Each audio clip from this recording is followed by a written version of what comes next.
sur Radio J et c'est l'heure de notre point sur l'actualité israélienne comme tous les lundis avec Denis Charbit, professeur de sciences politiques à l'Université ouverte d'Israël. Bonjour Denis. Bonjour Elana. Et merci des bonnes fêtes, Chag Sameach. C'est vrai, Pessah qui approche à grands pas et on aura l'occasion bien sûr de parler de cette fête en Israël. Mais d'abord quand même sur le plan politique, c'est important de revenir sur ce qui se passe concernant la réforme du système judiciaire. On va parler de cette création d'une garde nationale. Mais avant, je souhaitais quand même avoir votre opinion sur ce qui s'est dit, cette mise en garde hier du chef du Shin Bet, la crainte de Ronen Bar, le chef des services de sécurité intérieure, qui dit que les ennemis d'Israël voit les divisions qui traversent la société comme une faiblesse. Pour lui, c'est une faiblesse, justement, tout ce qui se passe sur la scène politique. Est-ce que vous partagez cet accord avec Ronen Bar ? Écoutez, je pense que c'est son rôle. C'est pas la question, c'est pas de savoir si je suis d'accord ou pas, mais je crois que c'est son rôle effectivement de mesurer, comme d'autres mesurent les conséquences économiques de ces réformes. Ils n'ont pas d'ailleurs à se prononcer sur la réforme elle-même. Ils n'ont pas à dire s'ils sont pour ou ils sont contre. Ce sont des civil servants.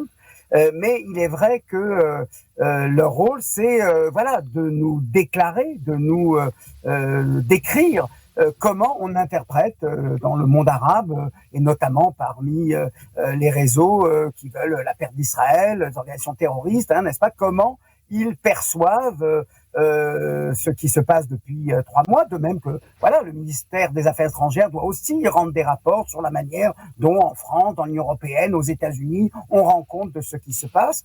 Et je crois que il faut le croire sur parole. Enfin, je veux dire, on n'a pas à mettre en doute la probité, l'intégrité. Il n'est pas inspiré ni par une prise de position favorable ou non. On peut toujours s'amuser à deviner ce qu'il en pense dans son fort intérieur comme citoyen israélien, mais comme responsable de la sécurité israélienne, il se doit de déclarer ce qu'il en est. Et il est évident, et on le voit d'ailleurs, même dans la presse arabe, une partie en tout cas de la presse arabe, il y en a pour se féliciter de, comment dirais-je, de cette capacité qu'ont les Israéliens de montrer à leurs gouvernants la ligne rouge à ne pas dépasser. Mais évidemment, il y en a d'autres, notamment le Hezbollah, l'Iran, qui disent ça y est, l'entité sioniste est en train de se défaire, etc.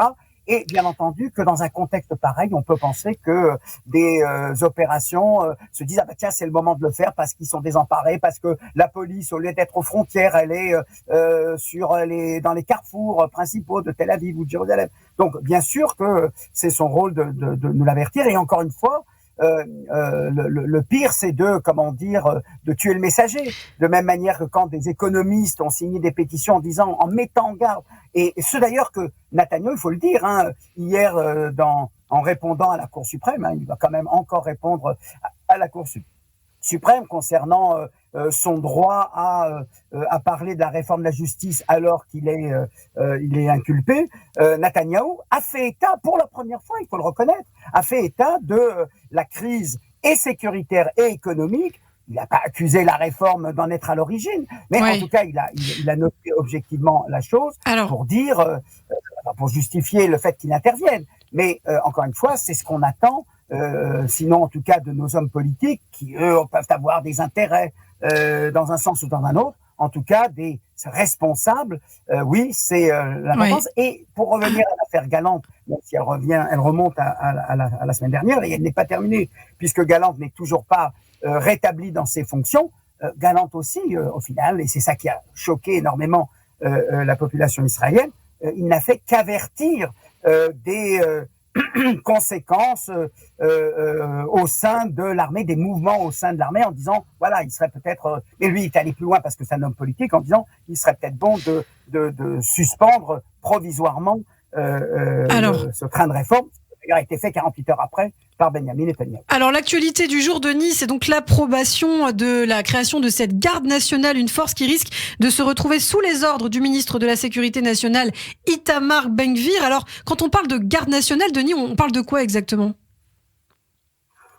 Écoutez, les plus critiques vous diront qu'il s'agit d'une milice privée. Et ils insistent privée, c'est-à-dire dans la mesure où cette garde nationale, lorsqu'elle viendra à être créée, c'est vrai que ça prendra sans doute un peu de temps, sera placée directement sous les ordres d'Itamar Ben-Gvir, là où en général une autorité de ce type aurait dû être placée sous la direction du directeur général de la police, et Yaakov Shaplan. Et c'est vrai que je dirais que voilà encore un symptôme de ce qui ne va pas. Alors on sait bien que dans un système de coalition, dès qu'il y a une crise, tel ou tel parti peut en profiter pour imposer quelque chose auquel il tient énormément. Et c'est vrai que c'est bien la revendication de Ben-Gvir, dont je rappelle qu'il l'a réclamé le fameux lundi dernier, quand il y avait une grève générale décrétée à 10h du matin, qu'on s'attendait à ce qu'à 11h du matin,